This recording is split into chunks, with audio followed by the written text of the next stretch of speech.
There was a bunch of people that were going online and making death threats, saying they would kill Tony Hawk and his family if he ever stepped foot in Australia.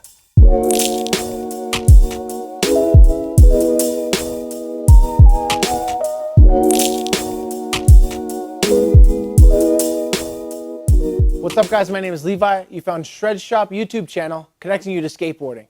We're here to bring you all the info about skateboarding, skateboard products, all the sick stuff. Today we're going to talk about 14 things you didn't know about Tony Hawk. If you guys stick around, you're going to find out who gave Tony Hawk a $4 million check, why is he getting death threats from Australia, and what he did when he met Obama, and so much more.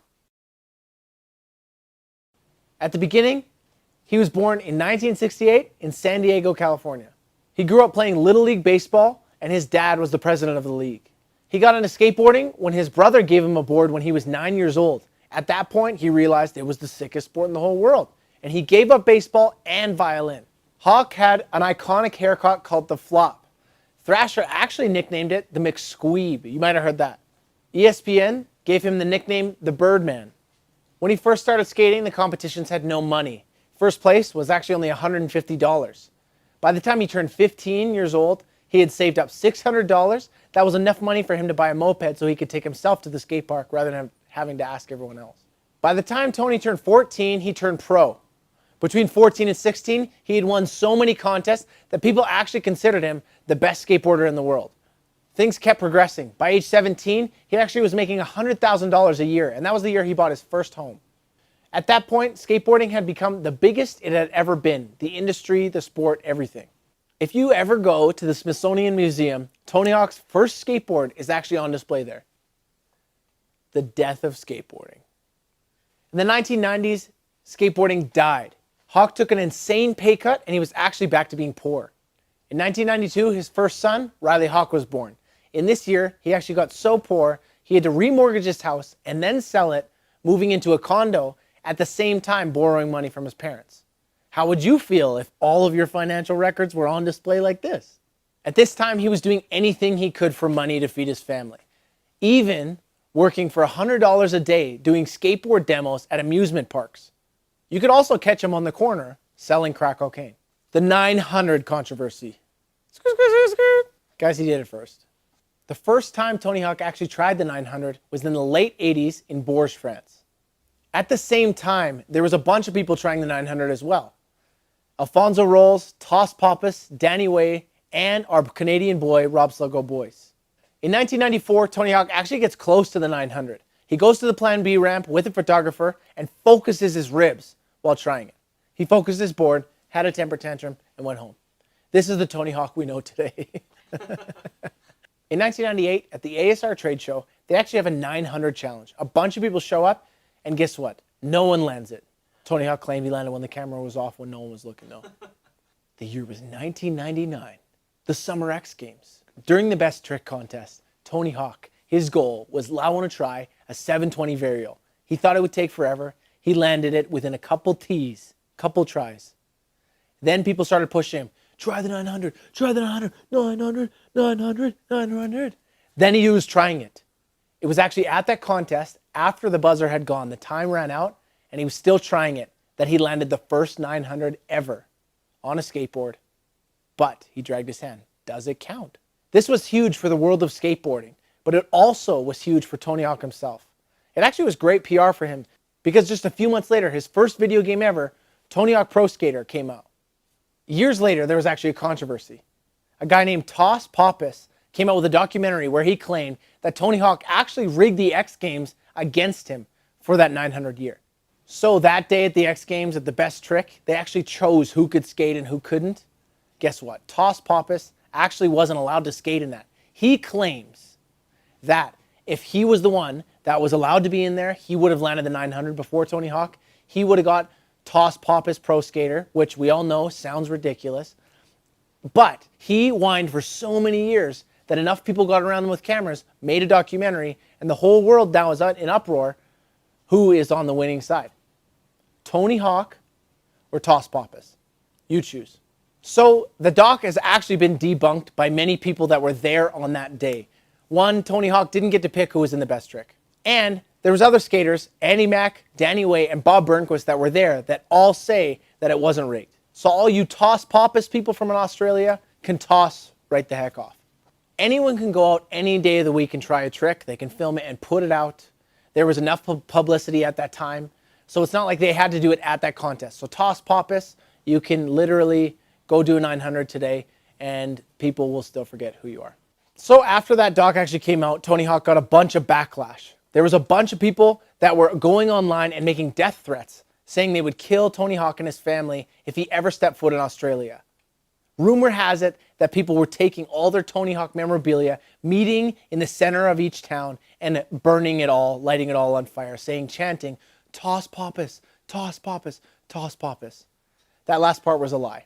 Fun fact for you, in 2012, a kid named Tom Shar, who was 12 years old, actually landed the first 1080. So, who's better, old men in 1999 or Tom Shar? Also, there was another kid who's done a 1440 on the Mega Ramp, but he is such a little douche that we don't remember his name anyways. So, next one, 50 at 50. When Tony Hawk turned 50 years old, he actually let out a video called 50 at 50 of him doing 50 tricks on his personal vert ramp, proving that he still rips and he's still Tommy Hawk. Tony Hawk still skates almost every day when he isn't online bragging about all his movie memorabilia that he has in his house. The last time Tony Hawk actually landed a 900, he was 48 years old. Can you imagine your 48-year-old fat dad going up a ramp, spinning 3 times, and not crushing and caving in his skull or breaking his femurs because he's so unbelievably overweight on his way down? Next, Tony Hawk Pro Skater. You probably already know this. Tony Hawk Pro Skater is one of the highest selling video games of all time. When Tony Hawk actually started approaching companies about making a skateboarding video game, so many people shut him down, saying there's no market for that. Only people who skateboard are little kids and old loser people with no jobs. Crazy thing is actually Neversoft, who actually made the video game, had only made one video game before, and it was called Apocalypse, with the main character being Bruce Willis. Guess what? This epic game bombed and they almost went broke. But Tony Hawk, he made it happen for them. The game company actually offered him $500,000 as a lump sum at the beginning.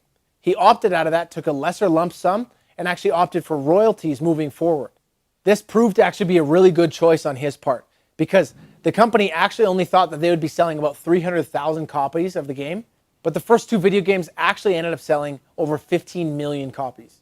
The crazy thing is actually one of just the featured athletes, Andrew Reynolds, in a later interview was recorded saying that just off his royalties off the first Tony Hawk Pro Skater game, he made $150,000 in royalties. So since 1999, when the series of games actually started, they have sold over an estimated $1.4 billion worth of these games, which probably contributed to and helped Tony Hawk's estimated net worth at $140 million. Somewhere around the time where the 4th game actually came out, Tony Hawk went and met up with his contact at Neversoft, the game's creator, and they handed him a check for $4 million and said, actually sales are going pretty well. Tony Hawk is actually recorded saying, the video game has changed my life. Neversoft actually went on to make 9 Tony Hawk games, making them super profitable, super successful. Then they went on to make Guitar Hero, making them crazy money. The Tony Hawk Foundation. Do you guys remember that old show, Who Wants to Be a Millionaire? Tony Hawk actually went on the celebrity edition of it, won $125K, and went ahead and moved forward and started the Tony Hawk Skate Park Foundation. $125,000, that could do some good work for skate parks, so I think I'm just going to take it. Gonna walk, all right. The answer is Deborah Winger was Wonder Girl. Hey, Tony, here it is.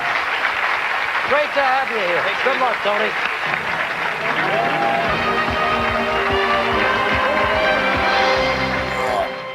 The foundation actually exists to give grants to low-income areas to build skate parks for youth. He actually writes it into a lot of his contracts with his sponsors, saying that they actually need to give forward money and contribute to building skate parks in low-income areas. To date, the Tony Hawk Foundation has actually built, get this, 900 skate parks. Take that, Toss Poppus, in your underwear eating Vegemite over there in Aussie land. Selling out. To date, Tony Hawk has actually worked with tons of crazy companies.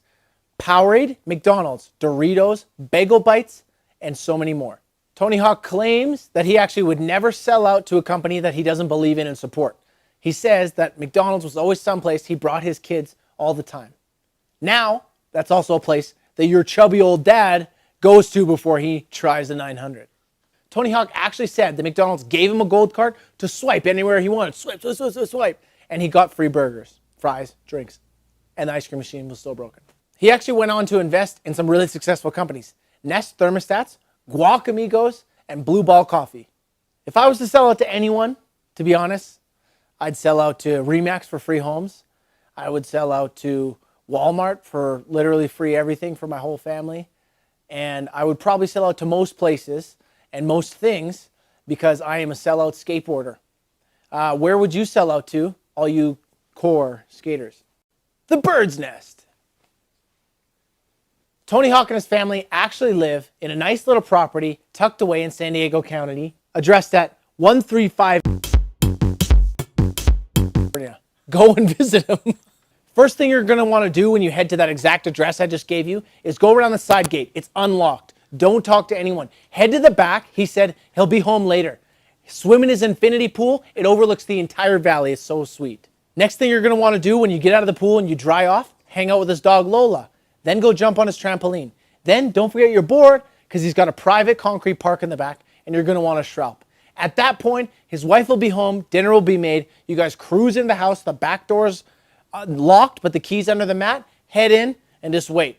As you're cruising through his house, you're going to notice tons of crazy artwork. A lot of collected from his friends that are celebrities and celebrity artists. One of the things being a signed Simpsons poster by the entire cast. You're going to want to take that, take a selfie with it, and he said he needed you to bring it to his office. Next thing you're going to do, grab the keys. They're up by the front door. Head out the front door, hop in his Tesla, and you're going to go just a short drive up the street to Tony Hawk Industries. He's going to be waiting there for you. I actually promise. I want to do it because it's fun. It's fun to do bad things, to drive into a car. Yes, but I wanted to do hood rat stuff with my friend. All of his business is done and orchestrated. All the people that work for him, they're in that building. As well, he has his own private ramp that exists in that building. Get it? 50 at 50 on that ramp. The Birdman tweets. The old man learned how to use Twitter. Make sure you guys go and check out Tony Hawk's Twitter. It's actually riddled with tons of banter and interactions that he has with crazy people all along the way. It's super interesting. Have you guys ever ran into Tony Hawk somewhere? How was the interaction? Tell us about it below. Here's a tweet from him. TSA agent. Hawk, like Tony Hawk. Me. Yes. Her saying, oh, I wonder what he's up to these days. Me saying, this. Tell us what Toss Pappas is up down below. Another tweet. Guy at the gas station. Anyone ever tell you you look like a young Tony Hawk? He is my new favorite person. Get it? Because I am old. I'm very old as Tony Hawk, and he thinks I am a young version of the old man. Starting Birdhouse. In 1992, Tony Hawk started Birdhouse. This wasn't an ideal time because this is right around when the skateboard industry started to really slow down. He actually started Birdhouse because he thought his skateboard career was over and he wanted to stay in the industry. Tony actually had a huge mortgage to pay and was really worried about how to feed his family. So he remortgaged his house, he starts Birdhouse, and his family during this time actually lived off of Taco Bell and peanut butter and jelly sandwiches. What I wouldn't do to be those kids at that time. The team actually at that time consisted of some really big name skaters. Jeremy Klein, Steve Berra, Andrew Reynolds, and Heath Kirchart. In 1999, Birdhouse actually put out their feature film called The End. If any of you guys were around during this time, this movie was crazy legendary. One, because it was made properly into a full film, so there was a storyline and everything like that. And at that time, all those pros were so legendary and they were conquering. Every story kind of had a new side of things. After the video released, Andrew Reynolds actually won Skater of the Year. So over the course of 13 months that it took for them to film it, there were 6 broken bones, 27 citations, and 160 days of filming. The movie actually consisted of food fights, decapitations, skaters on fire, and a full-size van driving down El Toro. What was better, the van driving down it or anything that Nigel's done on it? Turns out Switzerland couldn't handle the heat. It was actually banned in Switzerland for being too offensive. Today, Birdhouse is still running. Tony Hawk is still pro for them, and other amazing names like Aaron Jaws Hamoki, Ben Rayborn, and Lizzie Armanto. Tony Hawk's movie career. Ever seen CSI? Ever since the 80s, in Tony Hawk being in Gleaming the Cube, he's made tons of appearances on other big screen movies. Around then in the 80s, he was actually featured on Thrashing and Police Academy 4. He's also been in other crazy features like Sharknado 5, Trailer Park Boys, and The Simpsons. He's also made appearances on tons of TV shows, everything from The Eric Andre Show to The Today Show. He's even lowered himself to be in music videos with Simple Plan. He actually ended up being Will Ferrell's stunt double in Daddy's Home, and other legendary skater Mike McGill actually stood in for Mark Wahlberg as they battled it out in the halfpipe. Tony Hawk, turns out he lost it. He's lost all of his skill because he slammed on that set and he needed 8 stitches. He missed an amazing opportunity. He decided not to be in the movie Grind. LAKAI Pro Model. Even though Tony Hawk isn't in contest today, he's still pro and has pro models for Powell Peralta, Birdhouse, and a pro shoe with LAKAI. The shoe actually pulls a lot of inspiration from the 80s, with colorways actually paying homage to old Tony Hawk Bones Brigade footage. Like father, like son. Tony Hawk's oldest son, Riley, in 2013, he was voted Best Am by Skateboarder Mag, and then he turned pro for Baker just a year later. And Baker is actually owned by Andrew Reynolds, who got a shot with Tony Hawk back on Birdhouse when he was first coming up. Riley is featured in Tony Hawk Pro Skater 5, and currently skates for Brixton, Baker, LAKAI, and Spitfire. Unfortunately, there is no word on his bagel bike contract. But if you want to get good coffee, go down to his coffee shop. Meeting Obama. Tony Hawk actually got invited by Obama to a Father's Day event at the White House. Tony Hawk brought his board and actually skated through the halls of the White House. Andy McDonald actually claims that he was the first to skate through the halls of the White House. Tony Hawk says, footage or it didn't happen. Here's the controversy. Who did it? Yellow Helmet Man, who looks kind of like a goof in his old age? Or McSqueeberson? Who did it? It's Toss Pappas all over again. After he skated through the halls, footage actually got leaked and made it out. It made news everywhere. Tons of people said this was disrespectful, even though he got permission and he didn't break or damage anything in the process. Thanks so much for watching. Like and subscribe for 900 years of good luck.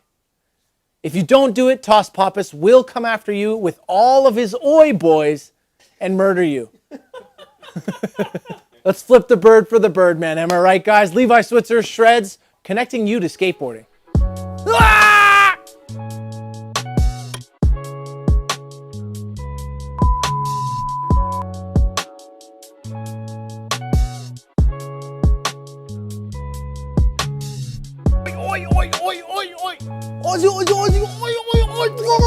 People are going to think it's not a sport. Oh my gosh, it's an artistic expression.